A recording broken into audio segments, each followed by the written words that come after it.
Bien, mis hermanos, pues vámonos directamente a la porción que hoy nos toca, que es el Evangelio de Mateo.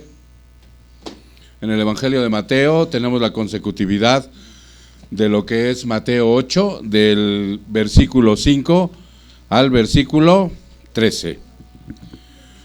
Recuerdan que hace 8 días vimos la sanación, la curación, cómo Jesús, a través del prodigio que él utilizaba, siendo un hombre perfecto con el Espíritu Santo en toda su plenitud, él realizaba estos milagros. Mucha gente piensa que era como Dios, pero las Escrituras dicen que no.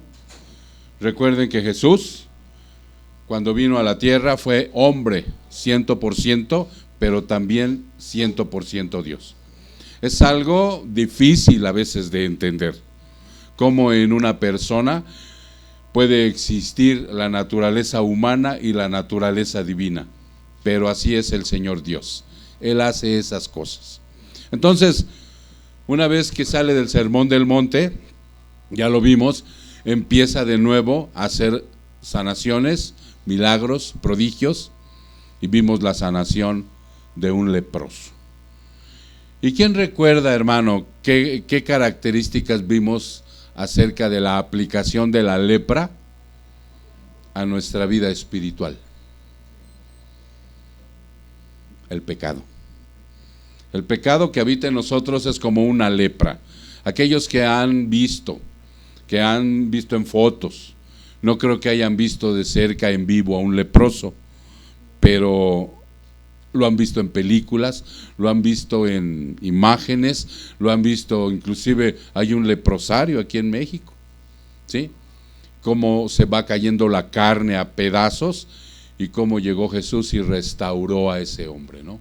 Les decía yo que probablemente fue un hecho tan prodigioso que nosotros jamás podremos ver, pero imagínense esa carne cayéndose a cachos, cómo fue restaurado el tejido, ¿no? Y cómo quedó sano, dice la palabra. Bueno, pues así es el pecado en nuestra vida. Es una lepra que nos carcome, que nos lleva hacia cuestiones perversas, malsanas, ¿sí? Destruye valores, destruye familias, destruye todo. Así lo asemejaba hace 8 días en la palabra del Señor, pero ahora va a sanar al siervo de un centurión. Y vámonos a la palabra, hermanos, Mateo 8, estamos en el versículo 5 al versículo 13, y cito: Y cuando entró Jesús en Capernaum, se le acercó un centurión suplicándole y diciendo: Señor, mi criado está postrado en casa. Fíjense, estaba paralítico y sufriendo mucho. Eso es algo que a veces se pierde de vista, ¿eh? Él estaba paralítico, estaba paralizado en una cama. Ok. Y Jesús le dijo: yo iré y lo sanaré. Pero el centurión respondió y dijo: Señor, no soy digno de que entres bajo mi techo, mas solamente di la palabra y mi criado quedará sano. ¿Ok? Porque yo también soy hombre bajo autoridad, con soldados a mis órdenes, y digo a este: ve, y va, y al otro: ven, y viene, y a mi siervo: haz esto, y lo hace. Al oírlo, Jesús se maravilló y dijo a los que le seguían: en verdad os digo que en Israel no he hallado en nadie una fe tan grande. Y os digo que vendrán muchos del oriente y del occidente, y se sentarán a la mesa de Abraham, Isaac y Jacob en el reino de los cielos. Pero los hijos del reino serán arrojados a las tinieblas de afuera. Allí será el llanto y el crujir de dientes. Entonces Jesús dijo al centurión: vete, así como has creído, te sea hecho. Y el criado fue sanado en esa misma hora. Padre, te damos muchas gracias y hacemos un alto en este momento para pedirte, Señor, con toda humildad y mansedumbre, que tú tengas misericordia de nosotros y bendigas esta palabra. Este alimento, Señor, que hoy nos traes, que sea bendecido por ti, para que en el momento en que nosotros lo escuchemos, sea a través de tu Espíritu Santo, Padre, para que podamos entender, para que podamos procesarlo en nuestro espíritu y para que lo pongamos en práctica, Señor. Para que de esa manera, Padre, nosotros demos testimonio que realmente tú que vives y existes, cambias al ser humano. Le devuelves la cordura, le devuelves la sanidad. Y realmente, Padre, pones un espíritu, tu Espíritu Santo, dentro de nosotros para que verdaderamente estos seamos transformados, Señor. Muchas gracias, Señor.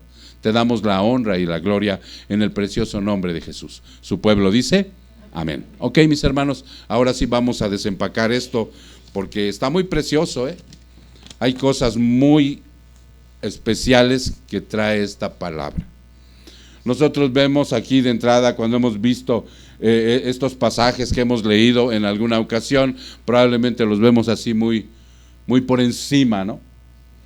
¿Y qué trae de maravilloso esto a nuestra vida? ¿Qué aplicación? Jesús está sentado, parado o en algún lugar con su gente, sus discípulos, con la muchedumbre. Hay también por ahí a un lado fariseos.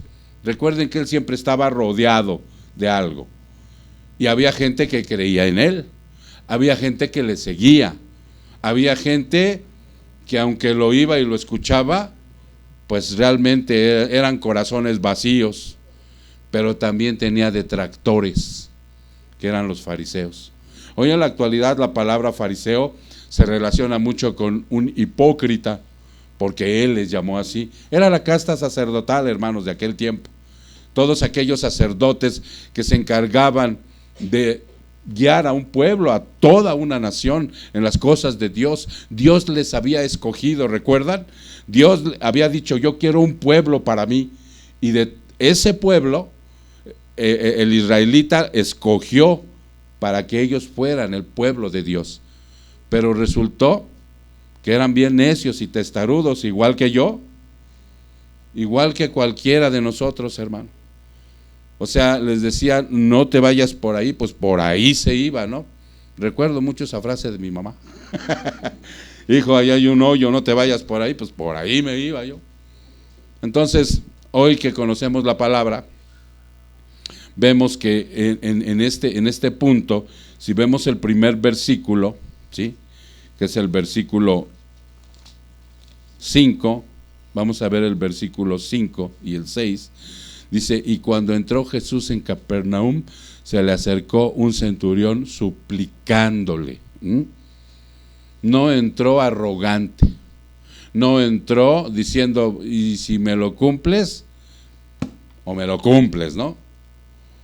No, entró con una súplica, como algunos de nosotros alguna vez fuimos a Cristo, ¿no? Suplicando por alguna situación de nosotros. Entonces aquí vemos que ¿quién es un centurión? ¿Ya vieron la imagen? Eso es comúnmente como se pinta un romano llamado centurión, porque él tenía a su cargo 100 hombres. Por eso le llamaban centurión. A él le habían dado a su cargo 100 hombres, por eso es que más adelante a Jesús le dice, yo tengo hombres a mi cargo, ¿no? Entonces este militar, ¿sí?, sabía de Jesús más bien. Él sabía de Jesús, tenía fe en Jesús, pero era un gentil, hermano. ¿Cómo? Yo me pregunto, ¿no? ¿Cómo sabía si él era romano? Ellos tenían dioses, ¿sí?, ellos eran politeístas, los romanos, creían en Marte, creían en muchos dioses. Pero este hombre estaba en Judea, y ellos eran en ese tiempo los que dominaban a la gente, ¿sí?, dominaban al mundo, como alguna vez lo quiso hacer Hitler, como alguna vez lo hicieron los griegos. Pero este hombre sabía de Jesús. ¿Por qué sabía de Jesús? ¿Se han preguntado, hermanos? O sea, esa es la incógnita que queda aquí en este versículo 5 y 6. Dice, fíjense lo que dice el 6. Y diciendo, Señor, mi criado está postrado en casa, paralítico. Miren, hermanos, cuando nosotros oímos hablar de un paralítico, inmediatamente lo relacionamos con una persona que usa silla de ruedas. Pero hay gente que está paralizada en cama, que ni siquiera puede estar en una silla de ruedas, que no se puede levantar, está postrado en una cama. Este era el caso de este hombre. Sufría una parálisis, por la cual dice, y está sufriendo mucho. No sé qué tipo de enfermedad haya tenido este hombre, por qué tenía parálisis, ¿no? Pero hoy sabemos de una cantidad de enfermedades que matan al ser humano, que lo tienen postrado. Desde ahí nosotros empecemos dándole gracias a Dios, porque podemos levantarnos, ir y venir. ¿Sí se entiende, hermanos? Desde el momento en que Jesús nos dice, hay gente que verdaderamente no puede ni siquiera valerse por sí mismo. Nosotros cuando alguna vez visitamos durante algún tiempo un hospital de Tepexpan, no sé si alguna vez han ido por ahí. Tú sí, ¿verdad, Lulu? En alguna ocasión, y llegas a este hospital. Es un hospital que está denominado como un hospital de enfermedad crónica degenerativa, donde llega gente que va avanzando su enfermedad de tal grado que sus manos, su cuerpo se va contrayendo. La mayoría de ellos anda en sillas de ruedas. ¿Sí? Si tú te acercas a ellos a darles un alimento, tiene que ser con vaso, con popote, ya casi no pueden comer, casi no hablan. Esa es una enfermedad degenerativa, y ese hospital se encuentra aquí en Tepexpan. Verdaderamente un día vamos a ir a evangelizar ahí, hermanos. De verdad, tienes que acercarte con mucha misericordia con ellos. Muchos de ellos están abandonados, no, ya los dejó ahí el familiar. Muchos de ellos a veces, como es mucha la cantidad que tiene este hospital, o sea, no los asean de una manera correcta y huelen mal. De verdad, hermano. Entonces, por eso son trabajos de misericordia en donde el Señor nos pone para que nosotros, que sí podemos valernos por nosotros mismos, vayamos y hagamos un trabajo ahí, nos acerquemos. Muchas veces hay que cambiarles el pañal, ¿sí se entiende? Y a veces, no sé cómo sea tu carácter o tu modo de ser, pero a veces hay gente que le llaman, yo soy muy asqueroso, pastor. Y de veras hasta se vomitan cuando algo, ¿no? Digo, Dios cambia el corazón, Cristo nos da esa facilidad.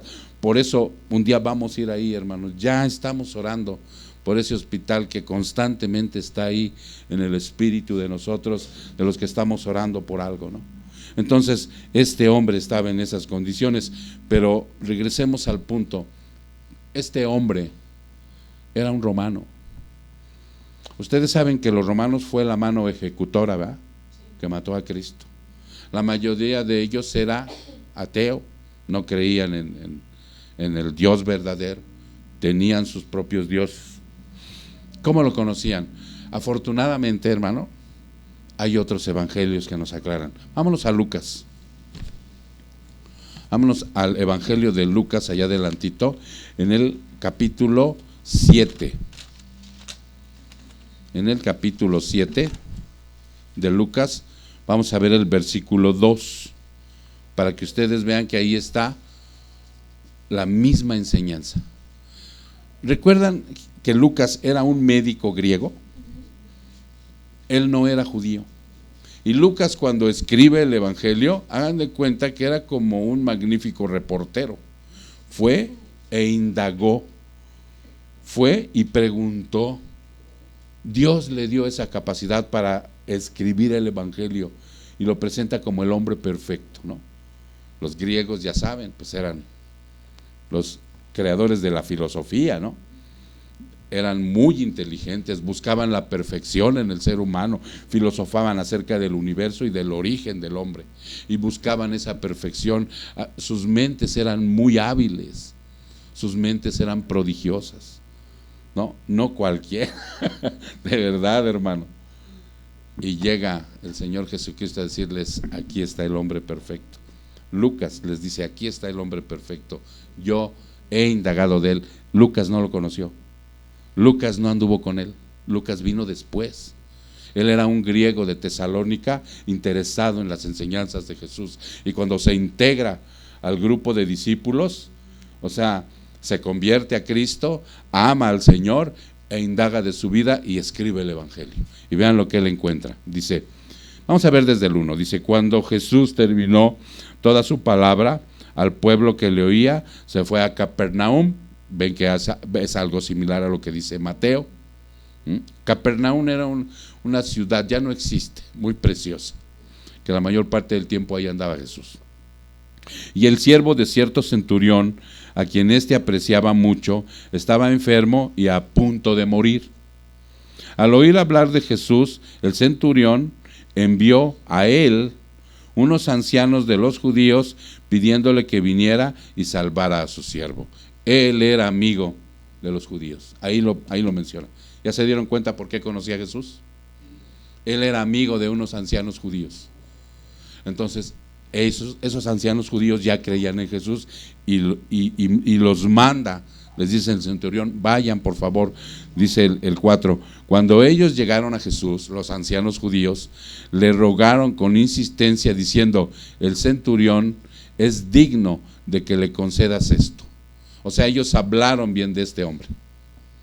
Los judíos llegaron y le dijeron, ¿qué crees? Que este hombre es buena onda, como dicen los chavos. Este hombre es ley. Pero ¿qué pasaba aquí? ¿Por qué? Dice, porque él ama a nuestro pueblo. Este romano amaba al pueblo judío. ¿Y qué hacía por el pueblo judío?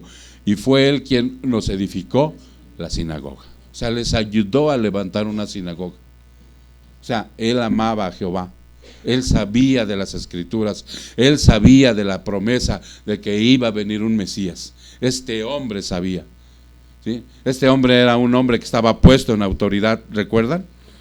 Manejaba 100 hombres, pero su corazón ya amaba al Dios Todopoderoso, pero sabía de las promesas de los profetas. Entonces por eso cuando vio a Jesús, oyó a Jesús y Jesús estaba ahí, dijo, yo tengo fe que él puede sanar a mi siervo. Entonces por eso le llegan en este evangelio, dice que fueron los judíos a interceder por él. Y le dijeron a Jesús, este hombre nos ama. Jesús iba con ellos, pero ya no estaba lejos de la casa. El centurión envió a unos amigos diciéndole, Señor, no te molestes más, porque no soy digno de que entres bajo mi techo. Ok, entonces ya se dieron cuenta cómo el centurión tenía esa relación, ese conocimiento y esa gentileza para el pueblo judío. O sea, su corazón estaba con el pueblo judío. Él sabía del Dios Todopoderoso, hermanos.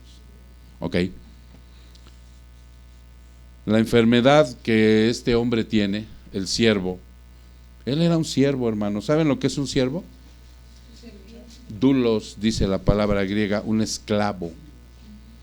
No nada más era sirviente, sino era un esclavo. Entonces el corazón de este centurión era noble, porque de verdad, ahorita vamos a ver algunas cosas, como en aquel tiempo trataban al esclavo, a los siervos, con qué los comparaban, ¿no? Mas sin embargo este lo veía ya con otra óptica, con otro espíritu, con otro sentir. Ya su situación rebelde y perversa, o sea, había casi minimizado por la creencia en el Dios Todopoderoso. Dios había logrado transformar el corazón de este hombre, porque la enfermedad que él tenía era paralizante, dolorosa y fatal. El pecado que nos agobia a nosotros es igual, hermano. No es verdad que cualquier pecado que venga a tu vida primero te engaña, primero te da, te proporciona, te seduce exactamente, te proporciona placer, te proporciona muchas cosas. Es como un oasis que tú ves en el desierto, pero ese oasis es ficticio, ¿no? pero después te empieza a paralizar, ¿no? Miren, yo voy a poner un ejemplo con la situación del alcoholismo. No es una enfermedad, es un pecado. El alcoholismo, cuando llega y eres joven a tu vida, lo empiezas a disfrutar, ¿no? ¿Qué tal? ¿Y qué tal si eres un hombre o una mujer de esas que has sido muy calladita, muy ensimismada o muy ensimismado, y llega el alcohol y te da para arriba y empiezas a disfrutarlo días, noches, semanas enteras, y empiezas a gozar, pero de repente un día te levantas mal, vomitando, y dices, no, ya no, pero ¿qué crees? Ya estás ahí. Y entonces empieza a ser paralizante, empieza a ser dolorosa, y después por alguna causa u otra empiezas a caer en un anexo. Empiezas a visitar a los médicos, empiezas a visitar a los brujos, porque ya tienes un problema, pero no volteas a ver a Dios. Ese pecado asimílalo a cualquier otro. ¿Has oído hablar de los juegos de video que están ahora muy de moda? Esa es una adicción igual que el alcohol y la droga. Cómo absorbe el cerebro de un ser humano. Y iba yo a decir de un joven, no, de cualquier ser humano, hombres y mujeres. ¿Qué pasa con el adulterio? ¿Qué pasa con la mentira? ¿Qué pasa con todo el pecado que nos agobia, nos paraliza? Es doloroso y es fatal. De verdad, hermano. El pecado en el hombre hace resaltar con orgullo la superioridad que siente sobre otro ser humano, ¿cierto? Una persona orgullosa, una persona soberbia, se cree mejor que otro. Pum, punto. Y aquí todos, en todo el mundo, padecemos eso. De verdad, hermano. ¿Por qué? ¿Por qué digo esto? Porque en el 6 dice aquí, diciendo el Señor, mi criado está postrado en casa, paralítico y sufriendo mucho. Este hombre ya no veía a un siervo, a un esclavo, como algo que su orgullo le podría hacer pensar que era superior a él, sino lo veía como un ser humano que estaba sufriendo, y además, ¿qué creen? Lo amaba, era su amigo, temía que se fuera a morir. Les voy a dar unos datos de aquel tiempo. Aristóteles, ¿se han oído alguna vez ese nombre, va? Sí. Era un filósofo griego que tiene libros, y por ahí hay doctrinas y filosofías, corrientes, y cuando van a la escuela lo estudia mucha gente, ¿no? Bueno, este hombre decía, el esclavo es una herramienta viva. Fíjate bien, ¿eh? Así como la herramienta es un esclavo inanimado. Va de nuez. Él decía que el esclavo es una herramienta viva. Si es alguien que tú puedes utilizar como herramienta, tú agarras un martillo y luego lo avientas, ¿no?, hacia el suelo. O por ahí. ¿Dónde está el martillo? Pues quién sabe dónde quedó el martillo, ¿no? Es una herramienta. Bueno, él consideraba a un ser humano, esclavo, siervo, como una herramienta viva. Que en cualquier momento, inclusive, ya no sirve esta herramienta, la desechas y la cambias por otra. Y entonces, así como la herramienta es un esclavo inanimado, pues cualquier herramienta es inanimada, ¿verdad? Así consideraba él a los siervos, a los esclavos, a los que trabajaban contigo. ¿Tú tienes gente a tu cargo? Yo te pregunto, ¿tú tienes gente en tu casa que vive contigo y que asumes cierta autoridad sobre de ellos y que los empiezas a ver realmente como son, hermano? ¿No sientes la superioridad de ser el jefe de familia y decir, aquí lo que yo digo se hace? ¿O realmente ahora muestras la palabra de Dios a tus seres queridos? Y eso no quiere decir que no apliques una disciplina. ¿Sí se entiende? No, sí, mira, hijo, aquí se come a las 3, no a las 4. Y si no llegas a las 3, como dependes de mí, pues hasta en la noche cenas, mijo. Esa es una disciplina. Mira, mijo, Yo sé que estás muy chico todavía. No, pues ¿cuántos años tengo, papá? Ya tienes 20. ¿Qué tienes que hacer con un hijo desobediente? ¿No? Que no quiere trabajar. Es que pobre, ¿qué va a hacer allá afuera? No, se tiene que aplicar. ¿Y tú amas a ese hijo? ¿Lo amas? Obvio.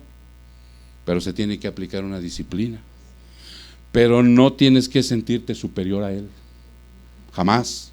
Ni tienes que, como dice la palabra de Dios, no estés molestando continuamente a tu hijo. Mamá, papá, no seas cuchillito de palo. No, ámalo, ayúdalo, enséñale a orar, ten espacio con él, pero márcale también la disciplina. Por eso hay varas de corrección. Que bueno, nosotros como adultos ya no necesitaríamos una vara, creo que por allá salió un látigo, látigo de corrección. Entonces, fíjense, otro hombre, dice aquí, se llama Gallo, este era romano, ¿no? Dice que el amo posee el poder sobre la vida, poseía, ¿no? Dice, el amo poseía el poder sobre la vida y la muerte de su esclavo. Él decidía si moría o vivía. A ese grado llegaba esta situación. La sensibilidad de este capitán romano por su siervo rompe los esquemas y el orgullo de cualquier época, hermano. Es un ejemplo que nos pone Jesús en esta enseñanza para que nosotros veamos la sensibilidad con la cual Él quiere que nosotros nos dirijamos tanto a nuestros seres queridos como a la gente que tú puedas tener a tu cargo. Si tú eres un hombre que está puesto bajo autoridad en una empresa, tú tienes que empezar a aplicar esto. Nunca te tocó llegar a una empresa y le decían al jefe de ahí, ¿no? O a la persona que tenía más tiempo, enséñale. Y ya cuando ibas con él te decía, no te enseño, a mí me costó un trabajo enseñarte, aprende como puedas. Y después esto se hace una cadena, porque cuando aprendes, sufres, llega el nuevo y se la aplicas. Hoy ya no. Hoy ya no, si eres cristiano, hoy llega a tu vida alguien y le tienes que enseñar con paciencia, con mansedumbre, con buena voluntad. ¿Sí se entiende? Porque dice aquí la sensibilidad, que este capitán, porque estos eran capitanes romanos, centuriones, puestos en autoridad, eran odiados por el pueblo judío. Bueno, este era querido por el pueblo judío, a tal grado que los ancianos fueron e intercedieron ante Jesús por él. ¿Se dan cuenta? Tal sensibilidad de este hombre, o sea, rompe los esquemas de orgullo, hermano, de cualquier época, en donde te encuentres. ¿Ok? Vamos a ver qué dice el verso 7 y 8. Verso 7 y verso 8.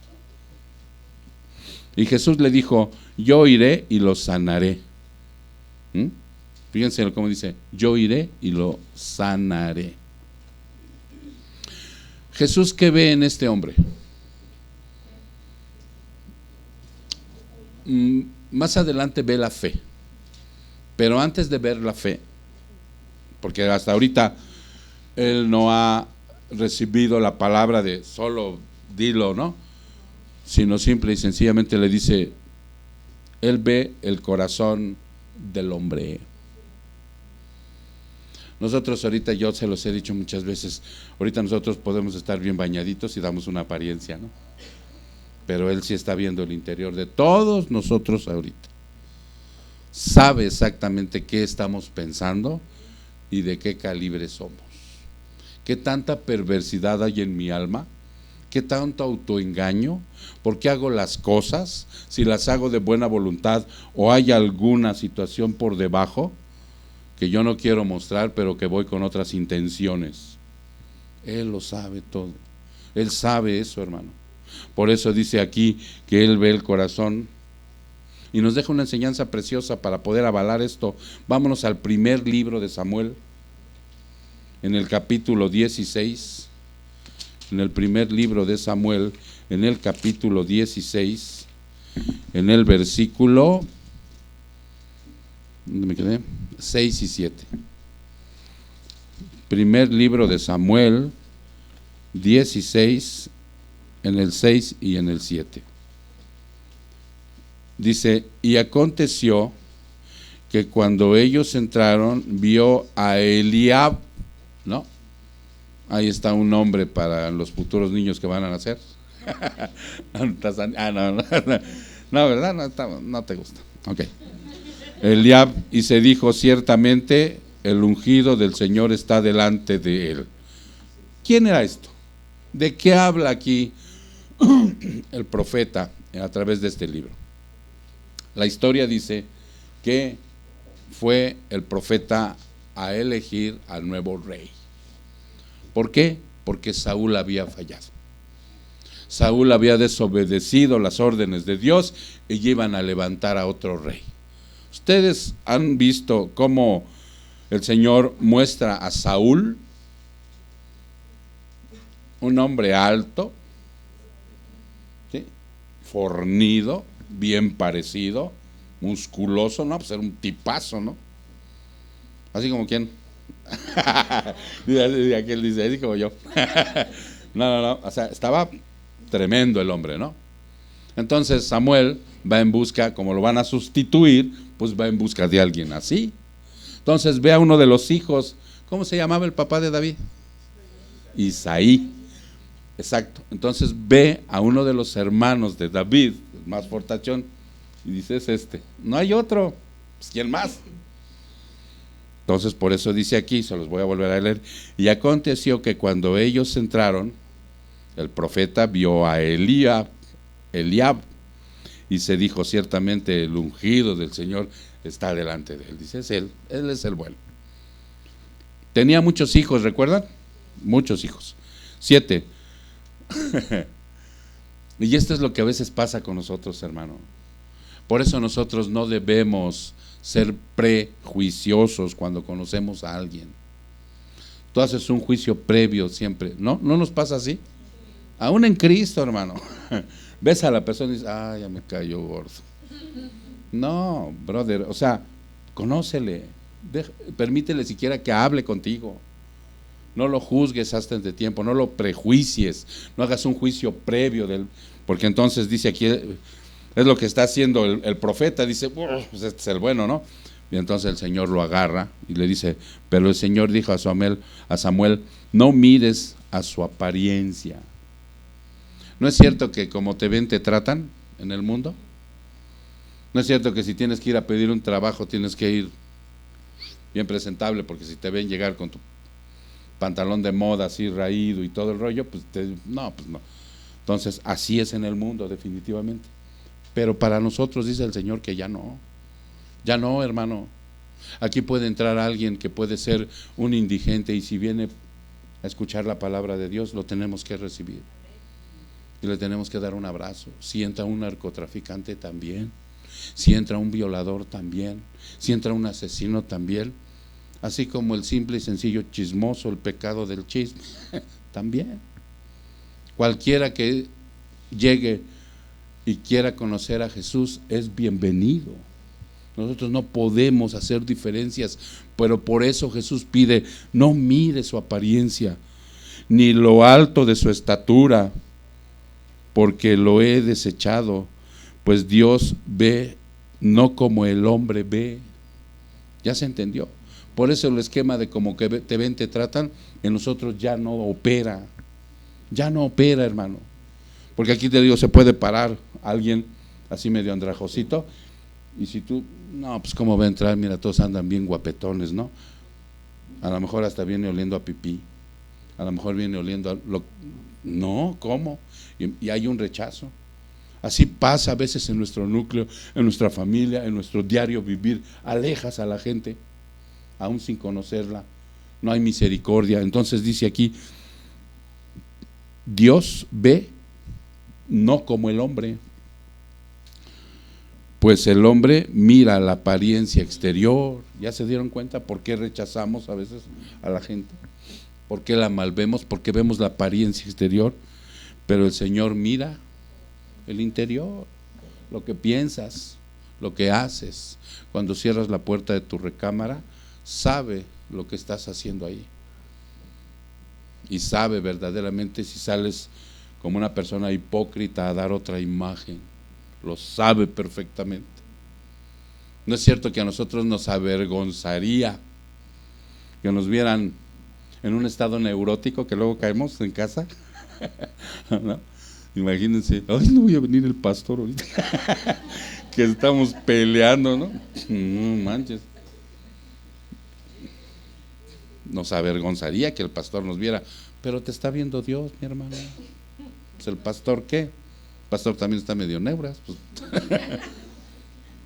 Pero te está viendo el Señor, está viendo todo, está viendo tu corazón. Por eso aquí dice que Jesús vio la actitud interna de este hombre. Por eso en el versículo 7 Jesús le dijo, yo iré y lo sanaré. ¿Sí se entiende? Pero ahí viene la parte donde le dice el centurión, porque el centurión respondió y dijo, fíjense bien, y ustedes ahorita si se ponen abusados en esta situación, ¿qué dijo Lucas? Que mandó a unos hombres, ¿sí? El centurión ni siquiera fue, dice Lucas, pero aquí está diciendo Mateo que el centurión respondió y dijo. Entonces, ¿qué pasó? ¿Se contradice la Biblia? Porque muchos dicen, es que la Biblia tiene errores. No, la Biblia no tiene errores, son cuestiones de interpretación, hermano. Mira, aquí no está diciendo que estaba ahí, ¿sí? Dice, pero el centurión respondió y dijo, Señor, no soy digno de que entres bajo mi techo, mas solamente di la palabra y mi criado quedará sano. Esto lo pudo haber dicho también igual como lo dijo en Lucas a alguien, y es traducido por Mateo de esa manera, como si estuviera aquí. ¿Es Marcela? ¿No? Ok. ¿Qué pasó?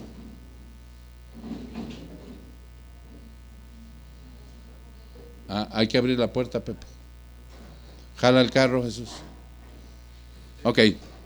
Siéntense acá mientras tantito, mis hermanas Lili, Almita. Acá hay un asiento, mira, mija, para que no se me distraigan en lo que entra la persona. Ok.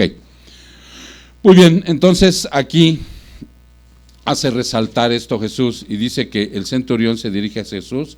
Fíjense bien, primeramente como Señor, ¿cierto? Sí. Como Señor. Todo aquel que manifieste a Jesús como Señor, si tú eres cristiano, si tú ya has amado a Jesús, Él debe ser para ti el Señor de tu vida, el Señor de tu vida, ¿ok? Y si lo tienes como Señor, debes sentirte indigno de Él siempre. Siempre, hermano. Porque ¿qué dijo el centurión aquí? Véanlo. Pero el centurión respondió y dijo, Señor, no soy digno. No soy digno, Padre. Ahora, ¿qué? Porque a veces nos confundimos. ¿Cómo sé que yo me tengo que mantener indigno ante Dios? Porque muchas veces sí ya te crees bien digno y dices, yo, ¿no? Y muchas veces viene la broma, ¿no? Señor, te damos gracias por estos alimentos, los cuales no soy digno de que me los des. No. Y te dice alguien por ahí, no, espérate, ya eres digno, ¿no? Ya te portas bien, ya. No se trata de eso, hermano.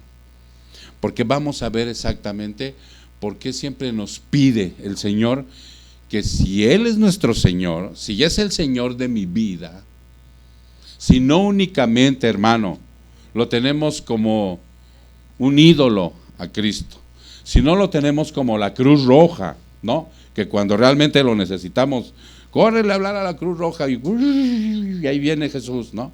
Si realmente para nosotros no es una simple situación de religiosidad esto, hermano, entonces debemos siempre, hasta que vayamos a entregar cuentas, sentirnos indignos de Él, de verdad. Mira, vamos a ver 2 de Corintios, ahí nos lo explica perfectamente Pablo. Vamos a la carta de los Corintios, en la segunda carta de los Corintios. Y es algo que si escuchaste bien, es 2 de Corintios, en el capítulo 12. En el capítulo 12. En el versículo, vamos a ver desde el 1. Si escuchaste bien, hermano. Si yo ya tengo a Jesús por Señor, si yo soy salvo, si yo he sido transformado a una nueva vida, si yo he sido regenerado, porque es el único que regenera. O sea, siempre debo de sentirme indigno de Él. Vean lo que dice aquí Pablo. Versículo 12, ¿qué dije? 1. Dice, el gloriarse es necesario, aunque no es provechoso. ¿Ya se entendió? Yo puedo jactarme de cosas que yo hago, en lo cual soy trucha, diestro, como a ver, mi hermana Jackie, tú eres hábil para servir, ¿no? Cuando vas a tu chamba. Ok, pero ahora ya tienes la humildad de decir, es el Señor, ¿no? Yo sin Él no soy nada. Separado de Jesús, nada soy. ¿Ok? Bueno, entonces lo que está diciendo aquí Pablo, el gloriarse es necesario, aunque no es provechoso. ¿Por qué está diciendo Pablo esto? Porque aunque nosotros digamos lo contrario, de que queremos ser humildes, mansos, siempre salta, ¿no? Siempre salta y le quieres robar la gloria a Dios. A veces se la roba hasta tantito, no 5 minutitos. Miren, ayer tuvimos el cierre del curso de matrimonios. Estuvo precioso, de veras. El Señor se manifestó en mis hermanos y terminaron casi todos, ¿no? Había 7 matrimonios, 14 gentes, y culminaron y hay compromiso de casorio, vamos a tener casorio. Después les avisamos, ¿no? Ya por ahí me dijeron, la iglesia está invitada. Entonces, fue muy provechoso. Y cuando estaba yo viendo la manifestación de Dios en los corazones de todos nosotros, porque Él es el único que puede hacer esto, ¿sí? Como que me daban ganas de decir, yo tuve algo que ver, yo tuve algo que ver. Eso es lo que dice el Señor. Que a veces te quieres jactar, gloriarte, dice, a veces es necesario, ¿no? Pero no es provechoso porque alimentas el orgullo. Y entonces tienes que decir, no, yo no tuve nada que ver. No, yo no tuve nada que ver. ¿Sí? Dice, pasaré entonces a las visiones y revelaciones del Señor. 2, dice, conozco a un hombre en Cristo que hace 14 años, no sé si en el cuerpo, no sé si fuera del cuerpo, Dios lo sabe, el tal fue arrebatado hasta el tercer cielo. ¿Qué tal, Este hombre fue al paraíso. Él no sabe si fue arrebatado, si lo llevaron en el cuerpo, si nada más fue en espíritu, pero él estuvo ahí. Y está hablando ya con cierta humildad, porque está hablando en tercera persona, ¿sí se dan cuenta? Está hablando en tercera persona, pero es Pablo. Conozco a tal hombre, si en el cuerpo, fuera del cuerpo, no lo sé, Dios lo sabe. Fue arrebatado al paraíso, ahí te lo aclara cuál es el tercer cielo. Y escuchó palabras inefables que al hombre no se le permite expresar. Él lo vio, él lo escuchó, él ahí estuvo. Qué dicha tan grande, ¿no? Era un hombre que tenía todo el derecho de jactarse y sentirse por encima de todos los humanos. ¿Cierto, hermano? No por el término de un curso de matrimonios, sino había ido a ver al Señor allá arriba y vio y escuchó y fíjate.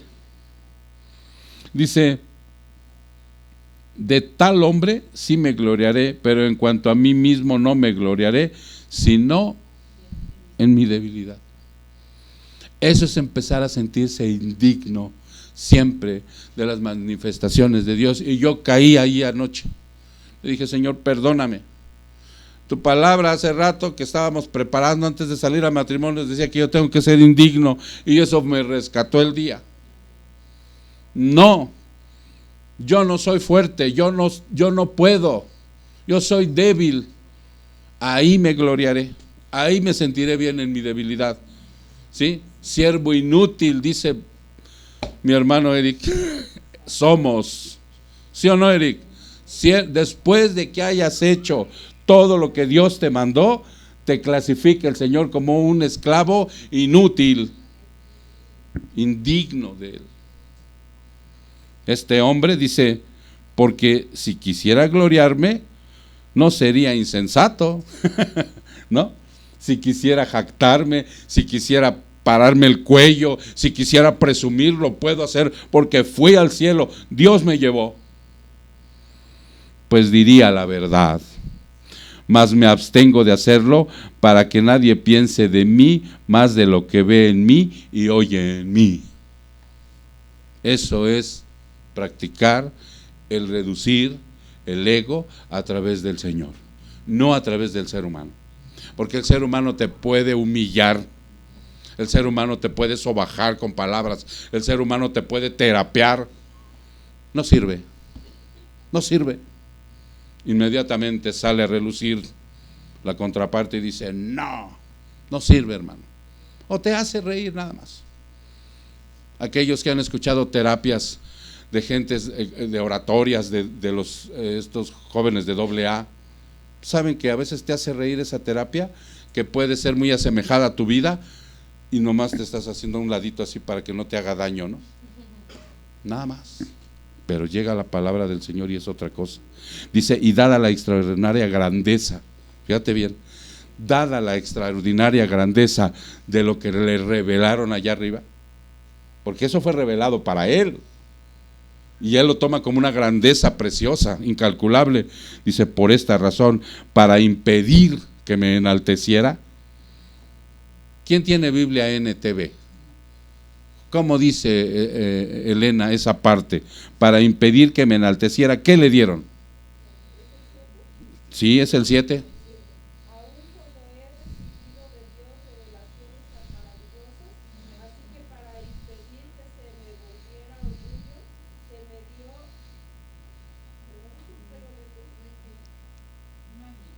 No, es que esa dice diferente por. Ajá.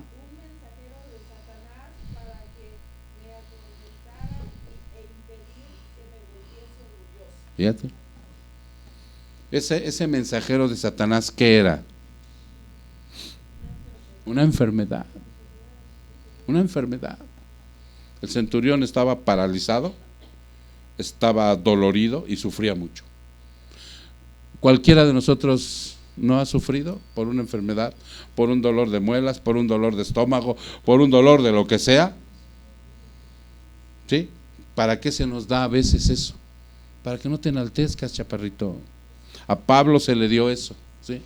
A Pablo se le dio esa enfermedad, y entonces él dice que esa situación que le dieron, esa espina en su carne, porque ese es el dolor de una enfermedad, una espina, ¿sí? ¿Te has espinado? ¿Alguna vez has agarrado una tuna, cómo se clava la espina y luego ahí la traes por días y no te la puedes sacar? ¿Cómo duele? Ándale, sí. Dice, acerca de esto, no se sabe qué enfermedad era, no se sabe, pero ha de haber sido también bien dolorosa la que tenía Pablo. Dice, acerca de esto, 3 veces le he rogado al Señor para que la quitara de mí. O sea, él tuvo la humildad también de decirle, Señor, sáname, quítame esto, te lo ruego. Y él me ha dicho, te baste mi gracia. Le dijo, no. El Señor le dijo, no te voy a curar. Bástate en mi gracia. Pues mi poder, fíjate, el poder de Dios, se perfecciona ¿en qué? Así es, hermano. Cuando tú empiezas a sentirte orgulloso, eres tú, no es Dios. Eres tú, no es Dios.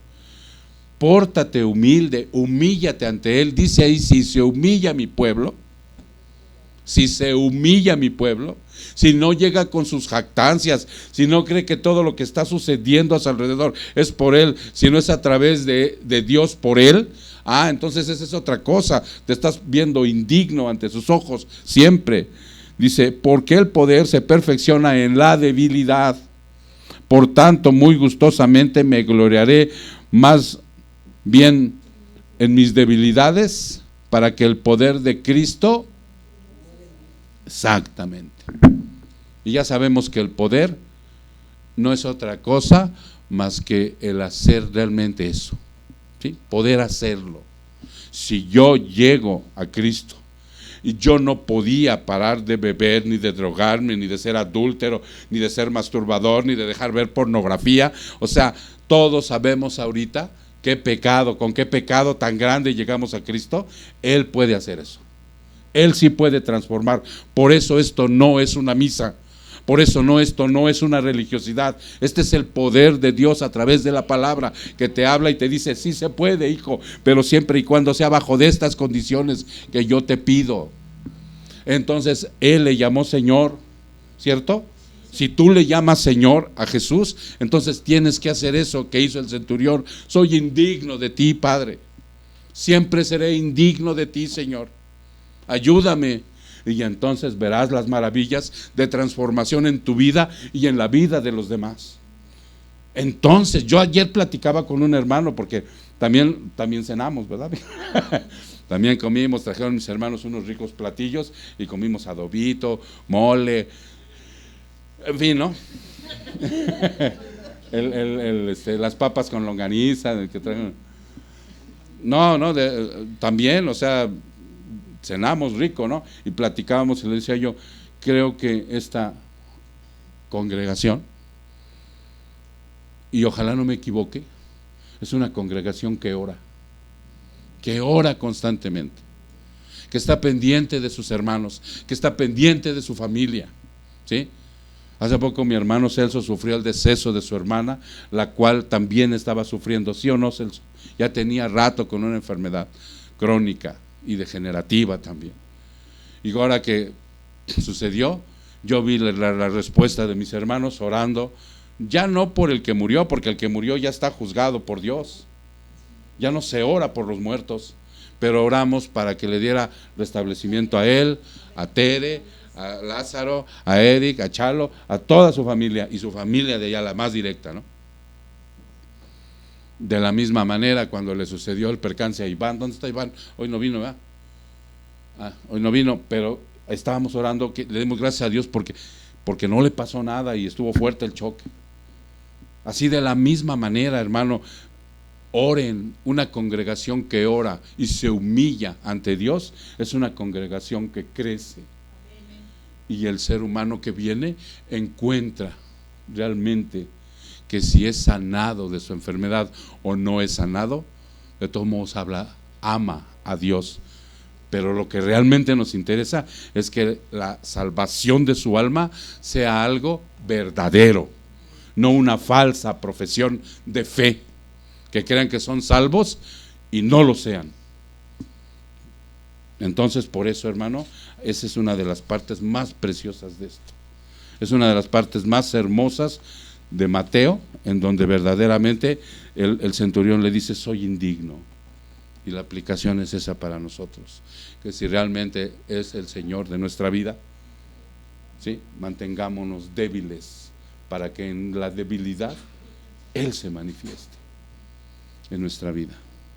Luego dice el 9, vámonos al versículo ¿cuál les dije? El 9, ¿verdad? Ok, dice: el centurión sabía, bueno, aquí vamos a verlo primero, dice: porque yo también soy hombre bajo autoridad, con soldados a mis órdenes, y digo a este: ve y va, el otro va, y otro: ve y ven y viene, y a mi siervo: hace esto, y lo hace. Y el 10 dice: al oírlo Jesús, lo que estaba diciendo, se maravilló, y dijo a los que le seguían: en verdad os digo que en Israel no he hallado en nadie una fe tan grande. Aquí, hermano, te quiero primero hacer un hincapié. ¿Recuerdan que te dije en un principio que Jesús es 100% hombre y 100% Dios? ¿Recuerdan que una vez Él dijo: del día y la hora nadie sabe más que el Padre?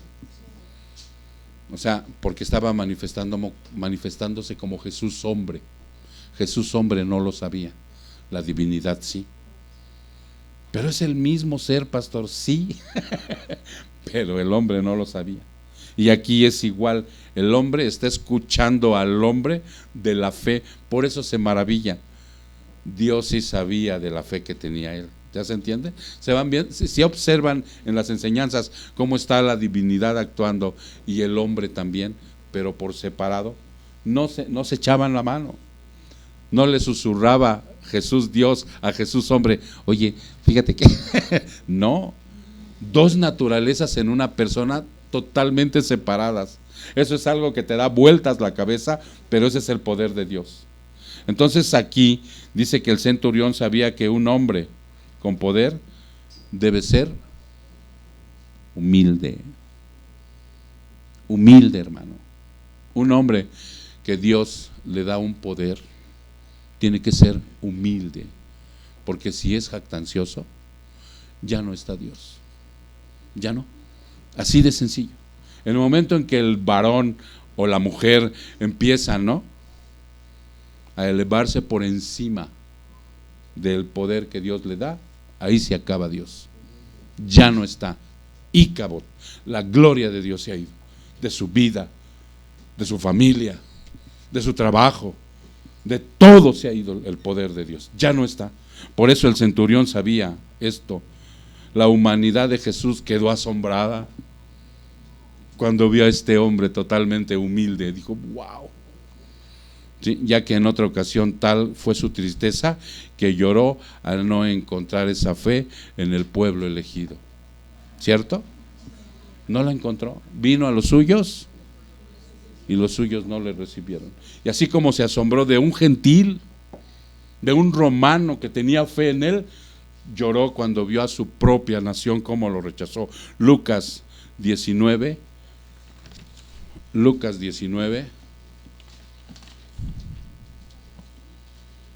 Ahí está adelantito Lucas en el 19, en el versículo 41. 19:41. Y cito: cuando se acercó al ver la ciudad, lloró sobre ella. Él viene bajando una ladera que me parece ser que se llamaba un río Cedrón o algo así, venía del monte del Olivar, siempre bajaba por ahí Jesús para bajar a Jerusalén, y ve de frente así. Si has pasado por algún lado cuando vienes, que ves la ciudad, ¿no?, de lejos, o el pueblo, ¿no? Así venía Jesús bajando y ve Jerusalén, y dice aquí que, ¿dónde me quedé? 41 dice, lloró, dice, cuando se acercó al ver la ciudad, lloró sobre ella, diciendo, si tú también hubieras sabido en este día lo que conduce a la paz, pero ahora está oculto a tus ojos. Miren, hermanos, llega el Señor a tu vida y es triste que luego Él, como ve el corazón, ve que nada más te has convertido en un simple religioso o en alguien que lo rechaza. De verdad, por eso Él está diciendo aquí, dice, si tú también hubieras sabido en este día que conduce a la paz, pero ahora está oculto a tus ojos, porque sobre ti vendrán días cuando tus enemigos echarán terraplén delante de ti, te sitiarán, te acosarán por todas partes, y te derribarán a la tierra y a tus hijos dentro de ti. No dejarán en ti piedra sobre piedra, porque no conociste el tiempo de la visitación de Cristo. Lo rechazaron. ¿Y saben qué pasó? Sí saben muchos, ¿no? Que llegó Tito Flavio Vespasiano con 7 legiones de romanos y destruyó todo Jerusalén. Y no dejó piedra sobre piedra. Han visto el infortunio que pasa el judío a través de las épocas. ¿Lo han visto? Por desobedientes, porque rechazaron al Mesías. Y a veces es triste. Yo vi la película esta que les digo el holocausto de los judíos, ¿no? Niños, familias enteras, pero rechazaron al Señor. Hermano, esto sigue vigente. Esto sigue vigente. Por eso, si el Señor te ha llamado, ven a Él. Ven a Él. Si Él te ha llamado, ven a Él. Porque ya viste en la aplicación lo que sucede. Y no nada más es la destrucción para ti, sino dice que para tus hijos, para tu familia.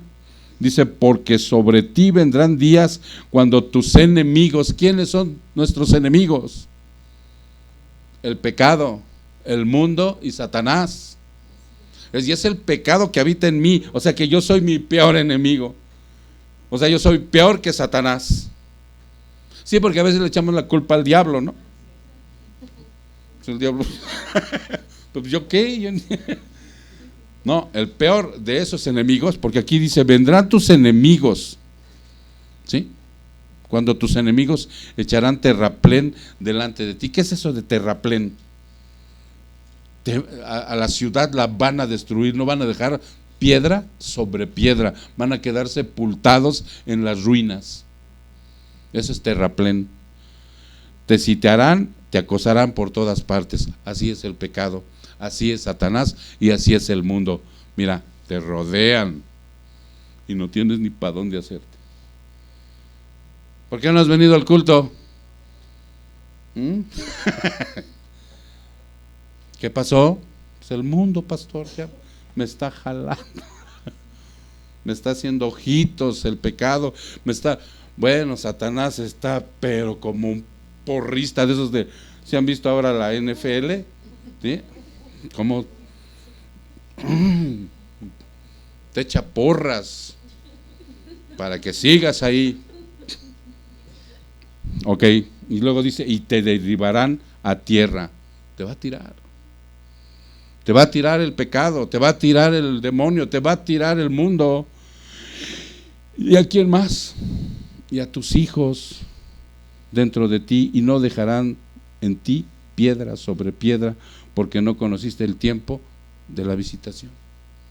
Ya vino Cristo, hermano. Va a volver a regresar, ¿no? Y a veces lo ven así como, ¿no? Entonces, ¿qué sucede ahí?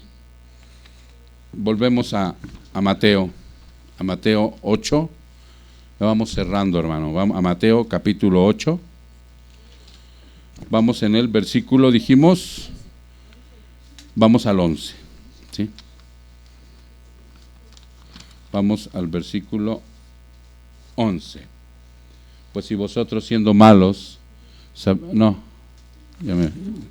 perdón, acá está, 8, 11. Fíjense bien esto, aquí hay algo muy importante. Yo os digo que vendrán muchos del oriente y del occidente y se sentarán a la mesa de Abraham, Isaac, Jacob en el reino de los cielos.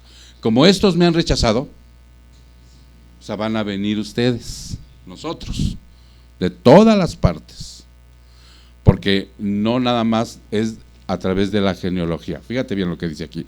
El evangelio vino por medio de la simiente de Abraham, de Isaac y de Jacob. Pero el beneficio del evangelio es la salvación de Cristo. ¿Ya se entendió? Ok. Por medio de la fe y no de una descendencia genealógica. Porque los judíos creen que por ser hijos de Abraham y ser judíos, pues todos son salvos. Aquí les va a decir Jesús, pongan atención, les dice, no, lo leemos. Y os digo que vendrán muchos del oriente y del occidente, está hablando de ambas partes de la tierra, ¿sí? Y se sentarán a la mesa de Abraham, Isaac y Jacob. El otro día veíamos unos libros que son apócrifos, ¿recuerdan? Y en el libro me parece que es uno de Baruch. Los judíos ahí manifiestan que el día que se sienten con el Señor en el cielo, se van a comer hasta Leviatán. Va a haber mucha comida, dicen ellos. Se van a comer hasta Leviatán, ¿no? Eso es un libro falso, apócrifo. Ok, eso no es cierto. Aquí está diciendo Jesús que ¿quién se va a sentar? Los que vengan de oriente y de occidente. ¿A qué mesa? A las bodas del Cordero, hermano. Ya ven que nosotros hacemos la representación de esas bodas, la remembranza, cada mes y medio. Y comemos nuestro pan y comemos nuestro vino, bueno, no es vino, es juguito de naranja, de uva, perdón, de uva.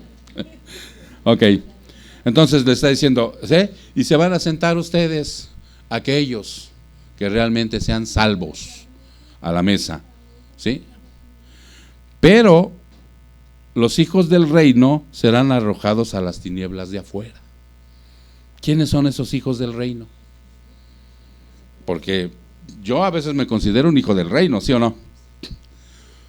Pero hay eso de la parte de la interpretación. ¿Cómo dice la NTV? Los israelitas. Ellos, por eso les dice Jesús, ustedes se consideraban hijos del reino por la genealogía de Abraham. No, les dice, pero los hijos del reino serán arrojados a las tinieblas de afuera. Allí será el llanto y el crujir de dientes. ¿De qué está hablando Jesús? Del juicio cuando los desobedientes vayan al infierno. El infierno no es aquí. El infierno no es aquí. Ahora, si tú vas a amar a Jesús, no lo ames por miedo a irte al infierno. Ámalo por lo que Él es. Pero ¿qué crees, hermano? Sí existe el infierno. Y es un lugar de tormento. Y aquí lo manifiesta Jesús. Y que esos hombres que creían que son salvos, se van a ir ahí. Por eso hay que tener mucho cuidado con nuestra profesión de fe y estar seguros si verdaderamente somos del Señor, porque cuando venga se cerraron las inscripciones. Cuando yo muera se cerró la inscripción. Por eso ya no oramos por los muertos. Mira, para que tú, dice, pero para muchos israelitas, para quienes se preparó el reino, para ellos será el crujir. Pero no nada más para ellos, sino para todo hoy cristiano, porque ya ven que ahora está de moda ser cristiano y todos son cristianos. Que cristiano por acá, que Justin Bieber es cristiano y que la otra que canta la veracruzana y que todos son cristianos, ¿no? Ahora hay que saber exactamente, porque la Biblia es muy específica, si somos cristianos o no. ¿Cómo podemos saber? Examinándonos si estamos en la fe. Vamos a ver un versículo que te puede servir de mucha utilidad para saber que no te vaya a pasar lo de los hijos del reino, los israelitas. Segunda de Pedro, segunda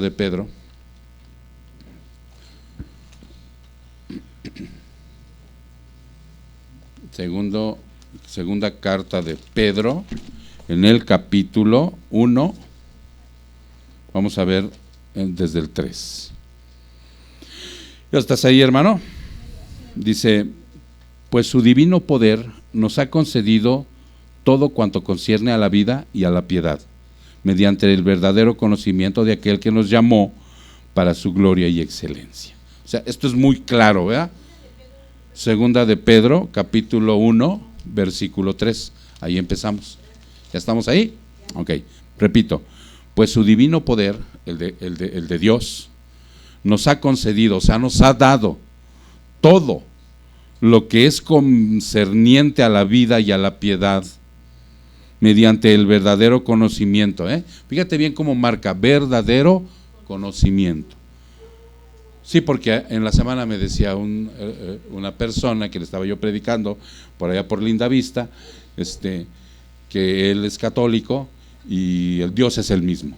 Y cuando le toco estos temas se pone rejego.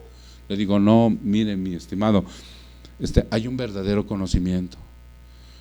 Es que ustedes los evangélicos, no, ¿qué creen? Y le dije, también hay iglesias evangélicas que están en el error.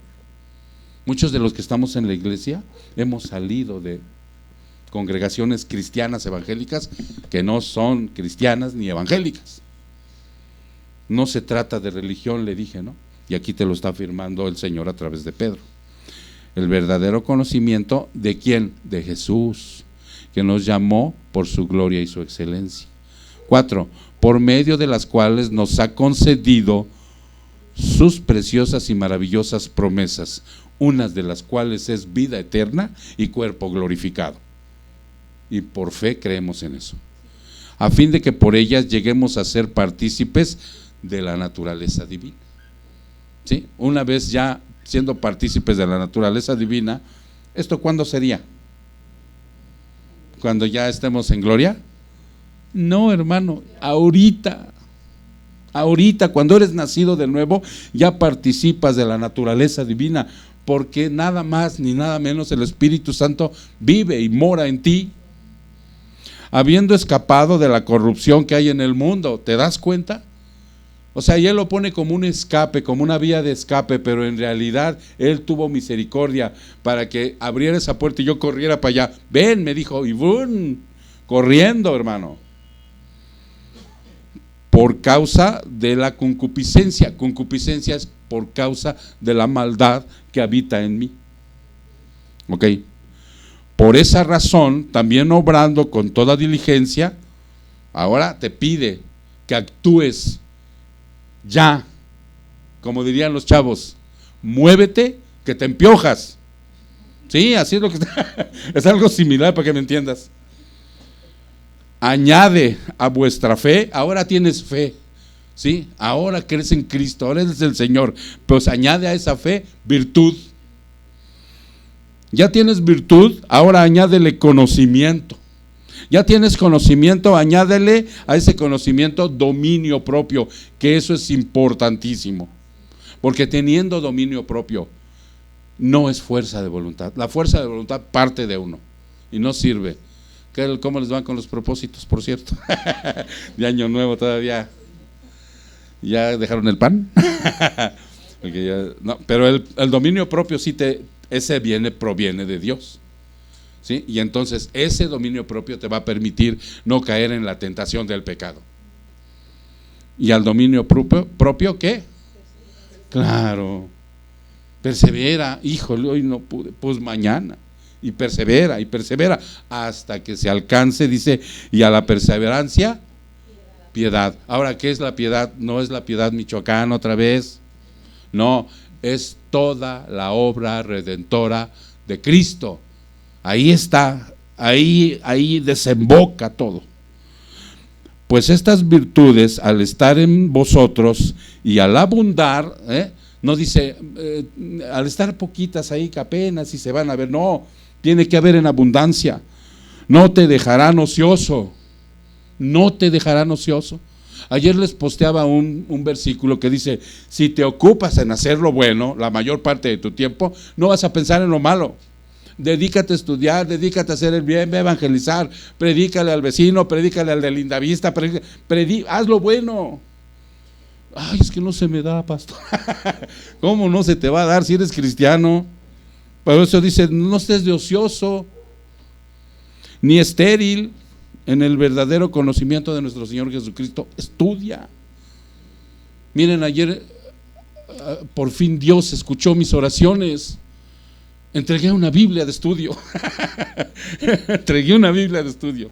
Se compraron una Biblia de estudio. Ya ven que siempre les estoy diciendo, hermanos, hagan lo posible por comprarse una Biblia de estudio para que más lo que dice aquí, el verdadero conocimiento de nuestro Señor Jesucristo. 9, porque el que carece de estas virtudes es ¿qué?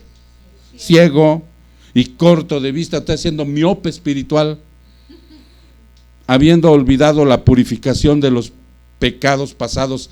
Ya Cristo te perdonó, hermano. Cuando tú llegas y recibes al Señor, Él te perdona todo lo pasado, borrón y cuenta nueva. Así que, hermanos, sed tanto más diligentes para hacer firme vuestro llamamiento. O sea, diligentes es hazlo, vea. No, porque luego te dicen, hijo, ve a recoger esto al rato. ¿Sí les ha pasado, mamás? Hijo, recoge aquello al rato, ahorita, mañana, ¿no? No, sé diligente, dice, para hacer firme vuestro llamado y elección de parte de Dios, porque mientras hagas estas cosas, nunca tropezarás. Ahora fíjate bien lo que dice el 11. Pues de esta manera os será concedido ampliamente. O sea, no vas a llegar de panzazo, no vas a llegar con el espíritu apagado. No, ampliamente, dice, la entrada al reino eterno de nuestro Señor y Salvador Jesucristo. Anota eso, hermano. Estudia esto que te acaba de dar el Señor, para que perseveres en eso. Entonces, de esa manera es como muchos israelitas y muchos cristianos, si no hacen esto, no van a entrar, hermanos. De verdad, ya te lo he dicho, de las bancas de las iglesias, Satanás se ha llevado más gente al infierno que de las tabernas. En serio. Y ya cerramos con lo último, que dice: entonces Jesús dijo al centurión: vete, así como has creído, te sea hecho. Y el centurión fue sanado en esa misma hora. ¿Se dan cuenta? Jesús afirma a través de la fe la salvación. ¿Estamos de acuerdo? A través de la fe. Es un regalo que te da. Se da y su siervo fue sanado. Si tú tienes la misma fe del centurión, aunque no seas sanado, hermano, de alguna enfermedad, te bastará su gracia, al que vimos hace rato. ¿Estamos de acuerdo? Vamos a orar. Padre, te damos gracias, Señor, en esta preciosa tarde donde nos has enseñado cosas maravillosas para nuestra vida, Señor. El poder del Evangelio es vivo y eficaz, Señor. Te ruego humildemente, Padre, que lo hagas vivo en nosotros, Señor. Que todo lo que hemos escuchado, Señor, lo repasemos constantemente, seamos perseverantes, Padre, lo llevemos a la práctica, mi Señor, y que de esa manera, mi Señor, nos permitas seguir trayendo esto a nuestra vida, Señor, para que tu reino siga creciendo, Padre, y no seamos aquellos hijos del reino, Padre, que vamos a ir a ese lugar de tormento, a donde nuestro llanto, crujir y lamento será eterno, Padre. No lo permita, Señor. Sigue trabajando con nosotros, te lo ruego.